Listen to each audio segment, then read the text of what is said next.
Let's Achieve Change is a podcast by Pamela Grove, Doctor of Physical Therapy, Pain and Movement Specialist of Metanoia Education and Wellness Center. I propose to be that advocacy channel, making you aware, bringing the public more information on health and wellness topics, especially as it pertains to chronic pain and disabilities. I would like to be that voice for those silent sufferers out there who are not able to speak for themselves.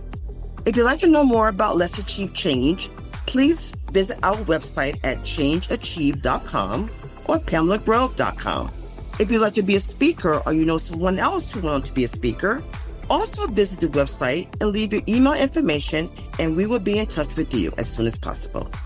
Let's Achieve Change will air every 2 to 3 weeks, bringing you various topics on health and wellness and making the public more aware of issues that are not being discussed. We thank you very much for tuning in. Hello. Thank you for joining me today on Let's Achieve Change. I'm Pamela Grove, Doctor of Physical Therapy, Pain and Movement Specialist of Metanoia Education and Wellness Center. Listen, if you want to make some changes, you have tuned into the right podcast. Now listen, don't forget to hit that notification button so that you can subscribe and you won't miss any future episodes on some changes you might want to make. Welcome back, everyone, to Let's Achieve Change. So we're going to continue on the journey of talking about autoimmune disorders. And as I mentioned last week, this topic is becoming more and more vast. So many more information coming down the pike about autoimmune disorders. So since we have so many more guests coming forward, we will be extending this series. Today, we will have a guest, and her story is very good. And for us, it is very informational. Linda comes to the table with a lot of care and compassion, and her spirit evokes, a good message. So I want to allow time for that. But before we bring Linda on, we want to talk a little bit about stress and autoimmune disorders, because it is definitely a fact that stress can be definitely a factor in causing autoimmune disorders, and also to maybe increase the evolution or the expediency of regression of disease or progression of disease because of stress. And I believe that studies are definitely indicating, although there's still a lot of controversy and how much stress does play a part. A lot of studies have still been done. But I think lots of times we don't even aware that we are under stress and how much stress is playing a part. And I think Linda will speak to that a little bit with some of her testimonies as well. But I'm going to today just dive into a little bit more of the studies conclusions. And then next week, I'll try to expand on this a little bit more because there's so much to talk about in this topic. First of all, we need to first acknowledge that stress is a factor, because what happens is the immune system is designed, if it's healthy, to be able to ward against any abnormal other attacks to the body, whether those attacks are coming from external or internal organisms, okay? And I'll go over a little bit more about what we mean by external factors, okay? So the body's going to always try to protect itself from harm. And if we feel like we are under a lot of stress internally, we're under danger, the body's going to release hormones like adrenaline and cortisol. And these hormones are to protect us, but these hormones can also be very harmful if they are released too much at one time. And for a long period of time, it starts to cause degradation or deterioration of other systems in our bodies. That could be joints, that could be organs, that could be other tissue and cellular functions, okay? So I wanted to definitely go over some things that seems to bring about stress. And some of those areas could be work relationships. We could be having more problems in our work environment. Could be relationships, family relationships. It could be marital discord. It could be relationships with our siblings, with our children. Other areas that seems to be a big one could be life changes.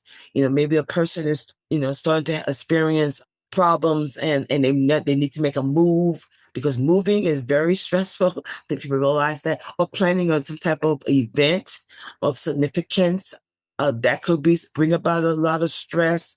We also seeing that even life changes, such as maybe another illness that you had gone through, a traumatic incident. Of course, COVID was a big one for a lot of people, and Linda's going to speak to that as well. I think in her interview to come. Some other areas could be simply our nutrition, our lack of nutrition. Not eating the right types of food can cause stress, internal stress, believe it or not, right? Not getting enough sleep. So sleep deprivation can be another way of causing more stress to come about onto our bodily structures. Okay. So there is a lot of different areas that can evoke of stress from externally as well as internally.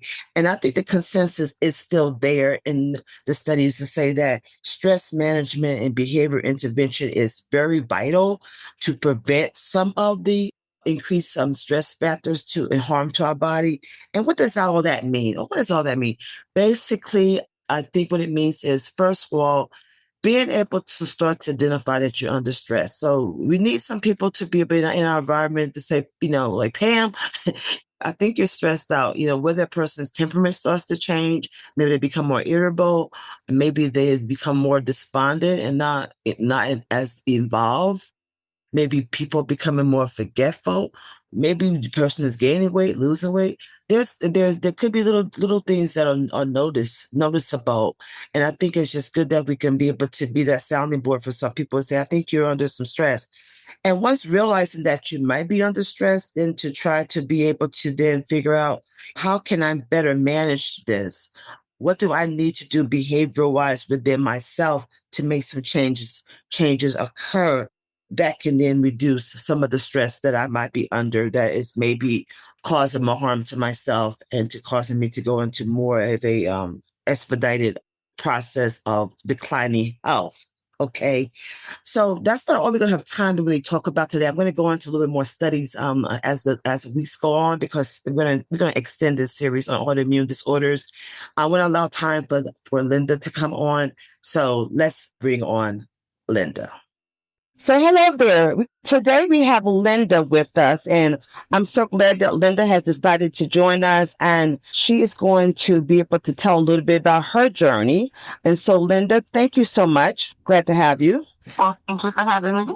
Okay. So, Linda, I know that a little bit about you. I know that you told me that you had been diagnosed early on with RA, and then another diagnosis came later on. So what I want to do is give the audience some idea of your beginning diagnoses and how did that come about? Well, I come from a medical background. My dad was a doctor, my mom was a nurse, and my dad was a rheumatologist. Uh-huh. And at 15, he diagnosed me with rheumatoid arthritis. Okay.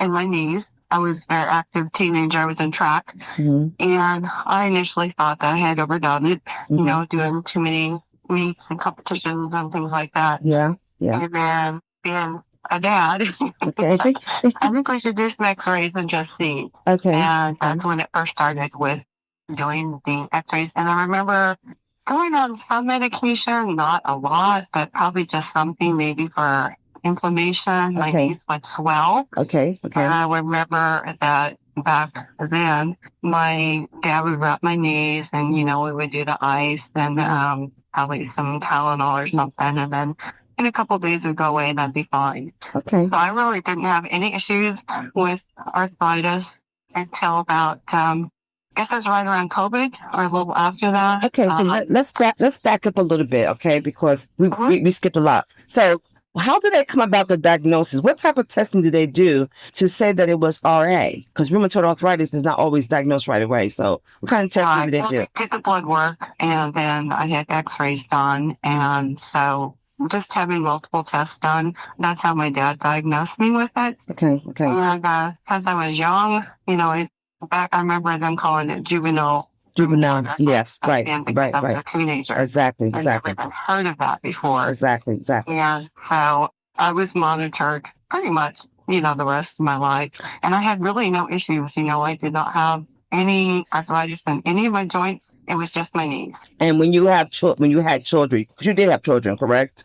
Yes, I did. So when you had children, it did not flare up at all that you can remember. No, we sure Okay. didn't. Okay. Good. Good. Okay. So thank God you had definitely had a mild version, which was good that your dad caught it when he did. That's awesome. So tell me then, you said something started to happen around COVID. What happened around COVID? Well, I just started not feeling very well, and my knees started hurting. And it was actually my mom who mentioned it to my husband that the way I walked started to look a little funny. Mm-hmm. And I just thought that, I had so much going on at that time. My mom was sick, and we were taking care of her, and I was going to Florida every 2 weeks to take care of her, and then, raising my kids and everything else. I just kind of said, oh, whatever, I probably got the wrong way or did something, and I'm fine. So I blew it off. I didn't think anything of it. Okay. And didn't really even think that much about it until I started getting to the point where my knees would hurt every day. Wow, okay. I had a little bit of inflammation, but it was just, I could tell something was not going right. So I went to my doctor and had all the blood work done, had x-rays done and everything. And my doctor's like, I really think we need to send you back to the rheumatologist because it looks like you're starting to get to the point where you're bone on bone in your knee. Wow. And I was shocked. Wow. I had no idea that I was that bad. And now, was it both knees or just one knee? It's both knees. Wow. Okay. And so then I ended up seeing a rheumatologist and had more x-rays done, and it did confirm that I was bone on bone in both knees. And she explained to me that because of my condition, it was not fixable. The only way to fix it was to have a knee replacement done because there's no way you can regrow cartilage in your knees. And not if it's that far gone. It's not. Yeah, that far gone. And I had really no idea that I was that bad. You not to interrupt you, but you've had to be under a lot of stress for you not to have realized that because that doesn't just happen quickly. Right. It had to be over a period of time. It was very. My husband and I took care of my mom. Yeah. Right, cancer. Yeah. We went to school every 2 weeks for 2 years to take care of her. So and raise my kids and my own life and everything else. Yeah. I just kind of, You just kept going. As a woman, we kind of put things on the back burner, especially as a parent. Exactly. Okay. We're not good about taking care of ourselves. So that's kind of when it all came to a head. My mom had passed and life was starting to get back to normal. And then I saw a rheumatologist and they gave me some options of how to proceed with my rheumatoid arthritis and told me this is something that is not ever going to go away. I'll have it the rest of my life. And if I don't do something, then I'll probably get to the point where I may not be able to walk. Yeah. So what were the options that the rheumatologist gave you at that time? At that time, they put me on prednisone, and she said it's a steroid. It would help with that inflammation. And she told me to take Tylenol just over the counter if I had pain. And that was basically it. She said, well, just try this and see what happens. And me, I really didn't know about steroids. I didn't know. And the doctor did not tell me that long-term use of steroids would have me gain a ton of weight. It would affect how my anger. I became very angry and just, I was not myself. And I just felt kind of like an alien, to be honest with you. I knew something wasn't right. Let's speak to that because steroid use is going to be one of the episodes probably somewhere down the road. I'm not sure when yet, but because one other interviewee brought it up as well. So, and I know there's a lot of other ones coming aboard also that have used steroids. So how long, were you on it before you started noticing the weight gain, and how much weight, can you share how much weight you had gained? Yeah. Well, I normally weigh about 130 pounds. And I got up to over 225. Oh my God. And I kept telling the doctor, I said, what in the world is going on? And at that time, she just kept saying, this is your only option. You have to keep doing this. And I kept asking her, why can I not see an orthopedic surgeon? I think I'm to the point now where I'm putting on all this weight. It's really affecting my health because all the extra weight put more pressure on my knees. And I was in pain 24/7. And honestly, I saw that doctor for almost 2 years. And I ended up getting a new doctor because she would not help me. She didn't want to give me a referral to an orthopedic surgeon. She told me I was too old. I was too fat. Oh my God. And she said that if I got new knees, they wouldn't last 10 years. Oh my God. So I came home and told my husband that, and I said, that's it. Oh my God. I'm done. I need to find a new rheumatologist. Yes. Oh my God. I'm sorry you went through that. That's I awful. looked around for another doctor and got a completely different diagnosis. Got a referral to an orthopedic surgeon. Mhm. And so I decided at that point I was going to go ahead, and the only other option for me at that point was to start chemo, which I do every day. And I was told at this time. So stop for 1 minute. So stop for 1 minute because many people don't understand that process. So instead of them putting you on any biologics, because that's normally the routine for RA. How did the chemo come about?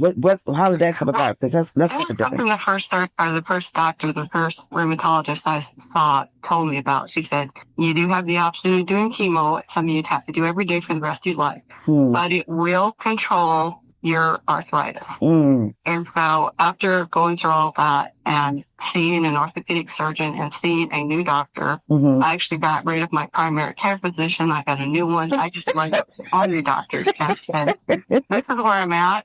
I'm not going to do this anymore. I need help. And so I talked to numerous doctors about this, who I highly respect, and talked to my family about it. And I know what chemo is like.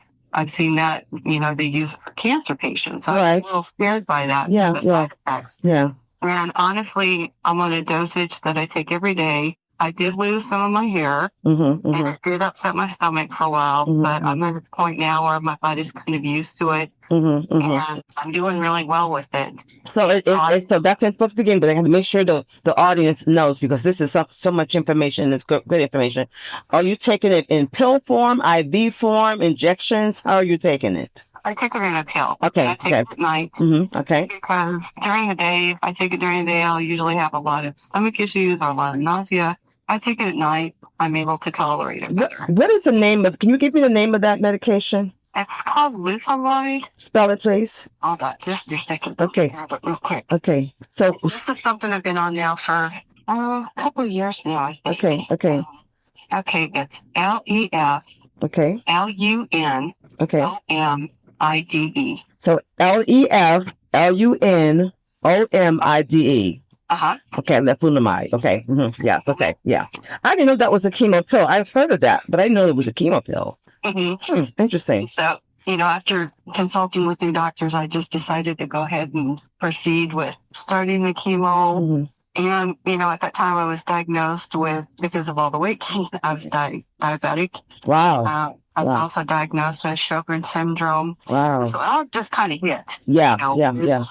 One right after another. Yeah. And I just got to the point where I felt like my quality of life had diminished so much. Yeah. I just didn't want to do this anymore. So I told my husband that I'm going to take this into my own hands. I'll do what I can to fix this, and I'll work with the doctors. So after the doctor told me I was too old and too fat, I said, well, I'll show you.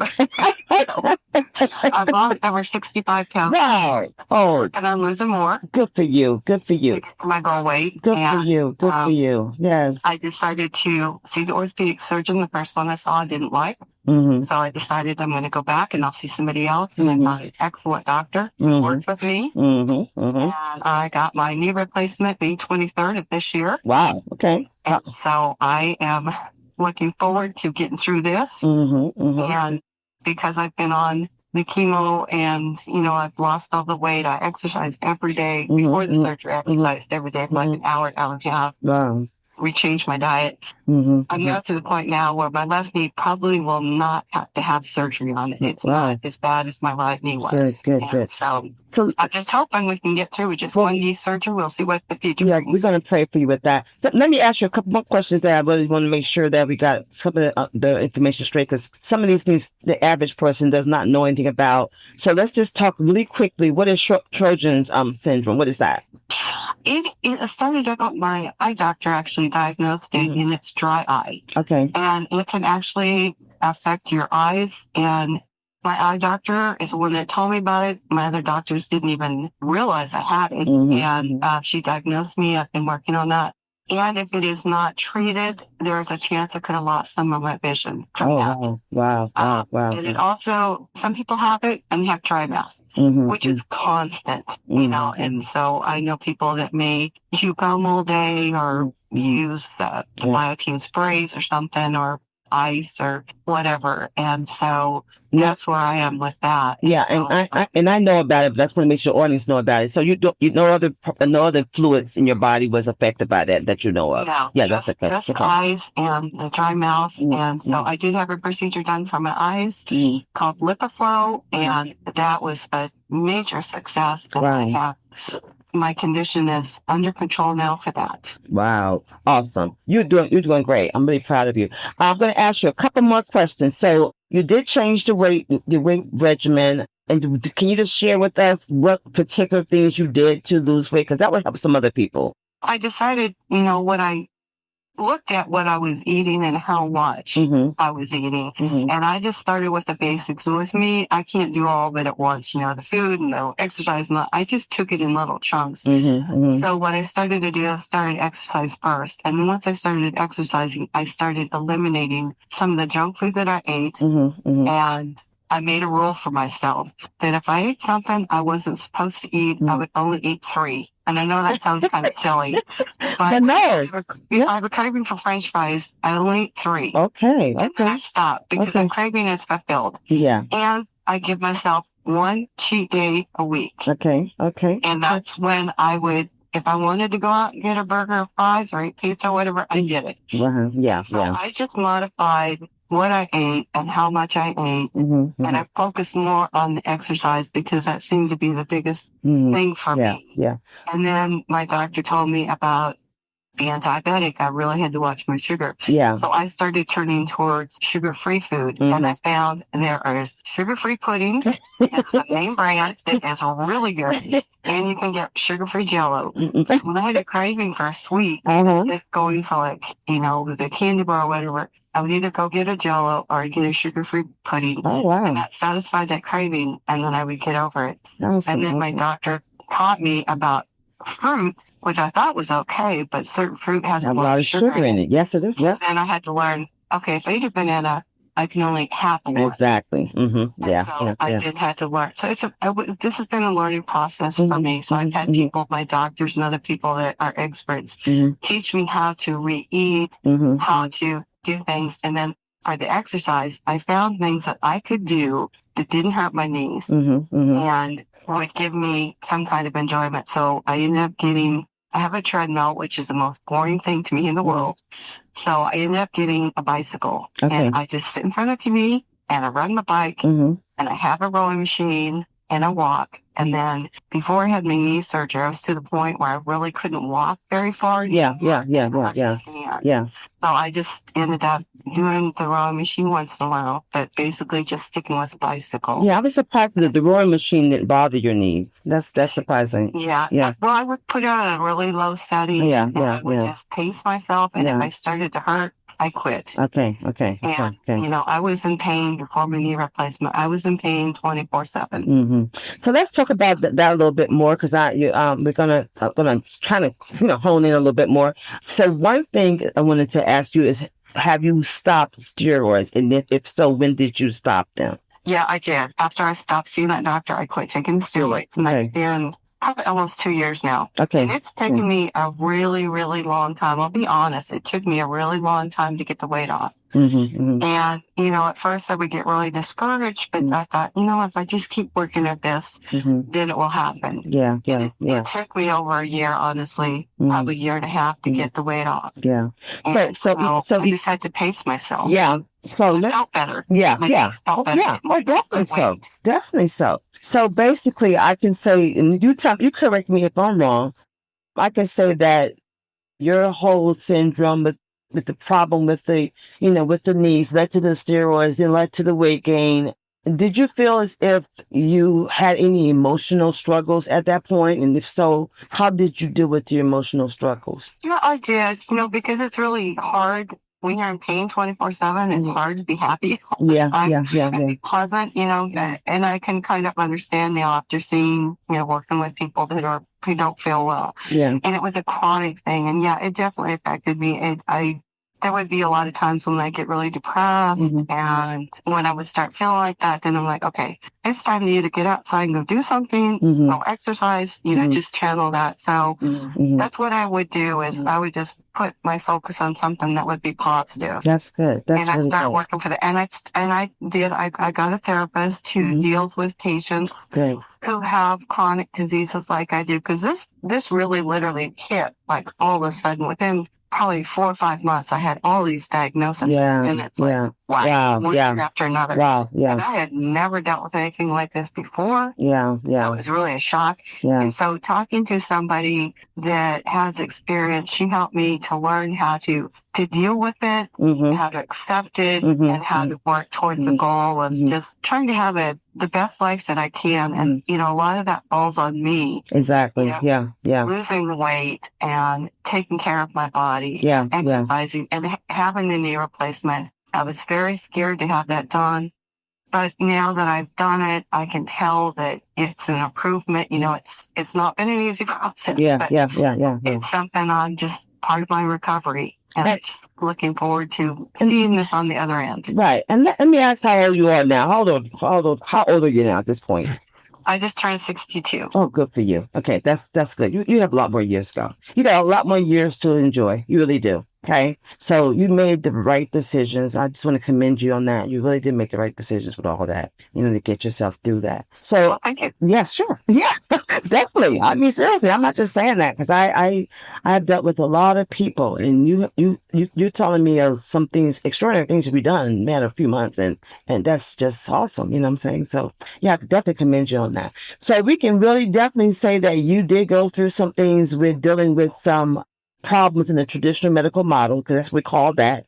When we have the traditional medical model, we have some providers that are not quite on board, or they're not very progressive, or they're just not, they're not compassionate, they're not listening to the patient. So, so you have experienced that, and you can say that you have. So, right? Correct? Yes, I can. And it's okay to go look for a new doctor. And I would just say that. Because people need to hear that. You know what I'm saying? Yeah. It is. And it was hard because I felt guilty for leaving a doctor, and especially when they're in the same practice. Interesting. I'm doing this for me. Yeah. I have to do something for me. And, I also advocate, my husband goes with me to appointments, and he's been awesome. He takes notes. He asks questions. And, when I was at my worst point with all this, I was on about 17 different medications. Whoa. I was in such a fog. I didn't even know who I was half the time. So I didn't really have the sharpness of my mind to think, okay, this is a medical question I need to ask. What are the results? What's the outcome? So having somebody there with you that can ask these questions, that was really to my benefit. So let's talk about that a little bit, because I'm really for advocacy, and I'm so grateful you got your husband to do that for you. But let's go back a little bit. So how did you get on so many medications? Who was your gatekeeper? Well, it was just a combination. The diabetes. I was on all kinds of diabetic medication for that, and then I was taking medication for all these other issues that I had that was because of the weight. And, they were worried about my heart. And, it's kind of like a little snowball effect. One thing, then it just kind of gets bigger and bigger and bigger. And I was just miserable. And they kept telling the doctors, I'm like, you just keep giving me more and more meds. What is this for? Does this interact with whatever else I'm taking? And then I just got to the point where I went to my doctor. I'm like, listen, I'm sick and tired of being a zombie. I can hardly function. I'm having a hard time thinking. And I was just so over medicated. It was just not good for me. So how did a doctor help me? I just realized, I think losing all the weight, I got rid of all the diabetic medication. I don't have to take the heart medicine anymore. Wow. Just a lot of these things just are under control now, and I don't have to worry about taking all this medicine to keep my heart functioning normal. And I'm not diabetic anymore. I don't have to worry about taking my finger every day and checking my sugars and all that. So what's your A1C? You got it down to what? I'm under 6 now. Wow. Okay. And I was way over, Wow. close to 8, I think. Okay, at that's one point. okay. That's awesome. Okay, so if you definitely had medical challenges, you definitely have had to make some decisions, hard decisions that you have stuck by, and you're on your journey to get better with your knee, and I'm grateful for that. Can you speak to at any point did maybe some family members or were you ever in the workforce? Did you ever work out of the home at all? Yeah, I did. Mm-hmm. So did you? And I actually worked in the medical field for a Okay. number of years. So while you were going through all of your pain during that period of time and all the issues you were dealing with, did you ever have any dealings with maybe family members or peers that didn't quite understand what you going through? Did you ever experience anything like that? Well, no, not really. I think my family has been very supportive. Okay. They've been with me, but they saw me decline. Mhm. You know, they had the mom that did everything. Yeah. And then they started seeing the mom that, hey, you know, maybe she's sleeping a little bit too much during the day. Yeah. You know, get up later in the morning.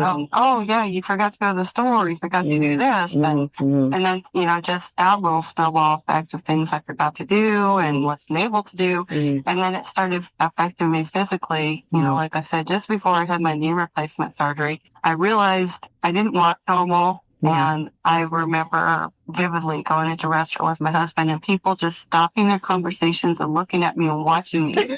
And I'm thinking, there's something wrong. And I didn't realize until I sat down the way I was walking. Wow.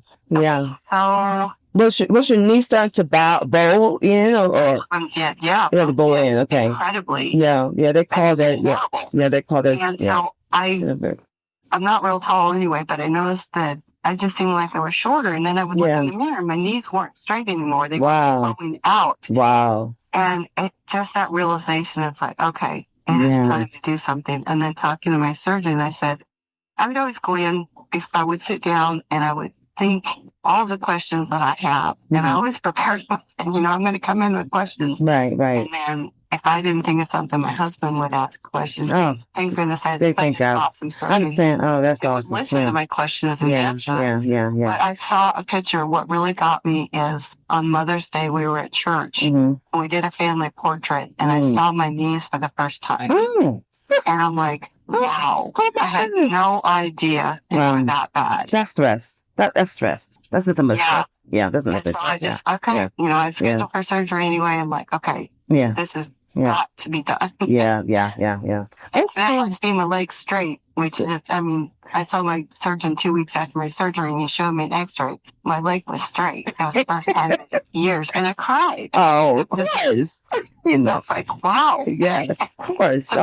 Yes, of course. Oh, I'm so happy for you. Okay, so if you had to, if someone said to you, okay, Linda, and I think you've said a lot of it anyway, but I just want to hear you kind of sum it up. So if someone said to you, I want you to make a decision on some things that would make a difference for the medical model or for people's life, you know, just a sense of being, what would be some of the things that you would sum up to tell them? If you got to sum it up to maybe 3 or 4 different things, what would you say? Just take care of yourself. Mm-hmm.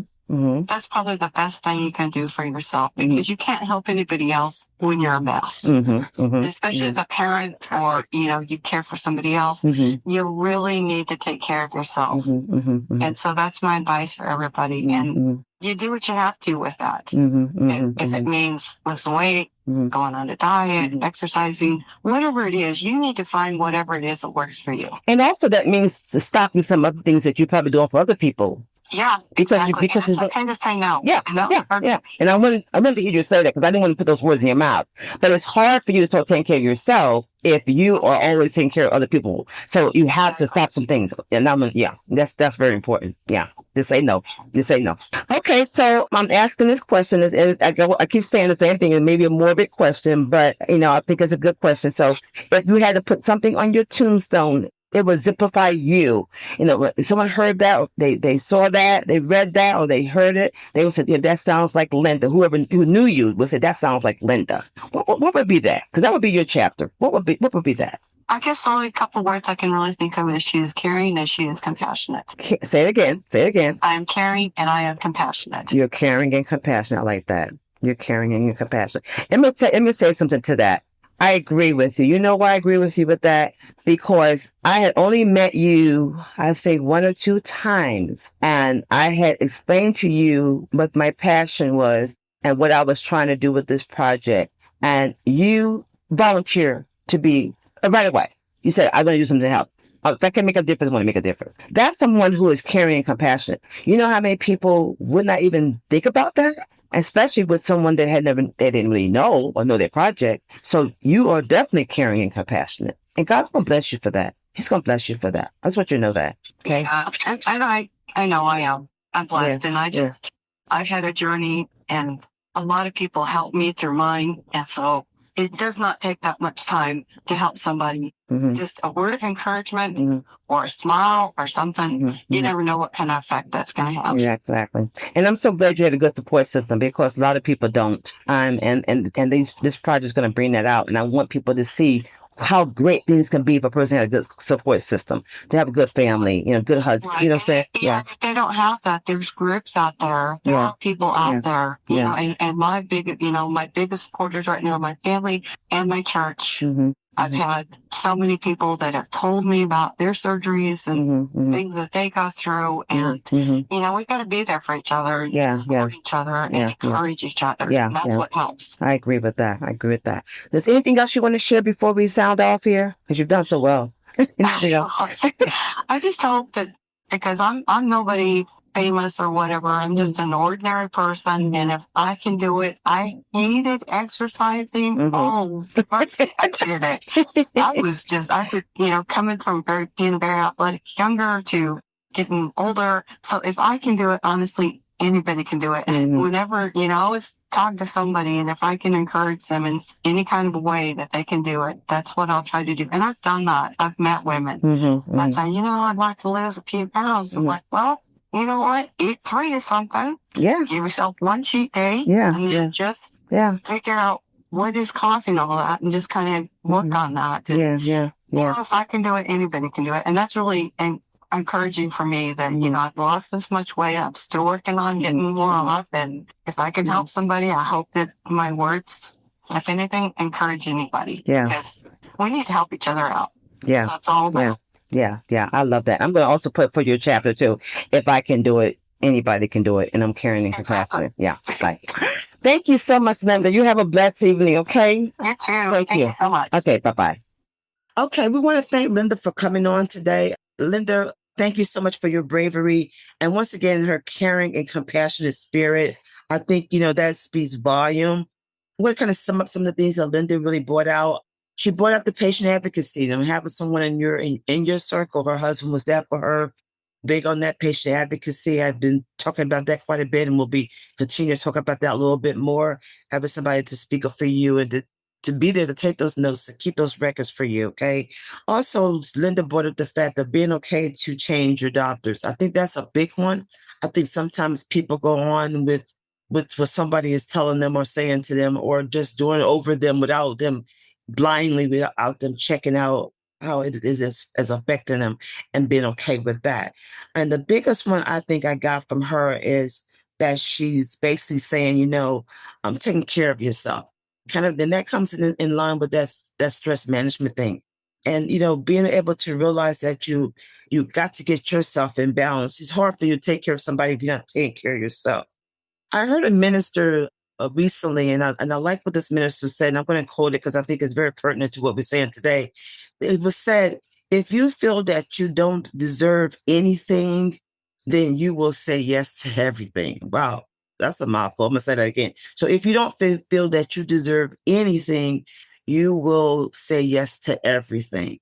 So we need to just kind of take notes about that today. And if that applies to you, say ouch, and, and reflect and see how you can make some changes. Once again, I want to say thank you to you guys for tuning in today. Listen, if anybody else out there wants to get their stories told, please get in touch with us, PamelaGrove.com, or Let's Achieve Change. Check into our website. On our website, there'll be a way you can sign your email, send your email to get your story told as well. Okay, until next time. Bye-bye. Thank you for tuning in today at Let's Achieve Change. Don't forget to like, share, and subscribe. You will find out more about Metanoia Education and Wellness Center on our website at changeachieve.com. We welcome your questions and your feedback. Please feel free to fill out the form on the website and we will contact you directly. I pray that you prosper and be in good health, even as your soul prospers. Remember, it's all about the change. Thank you.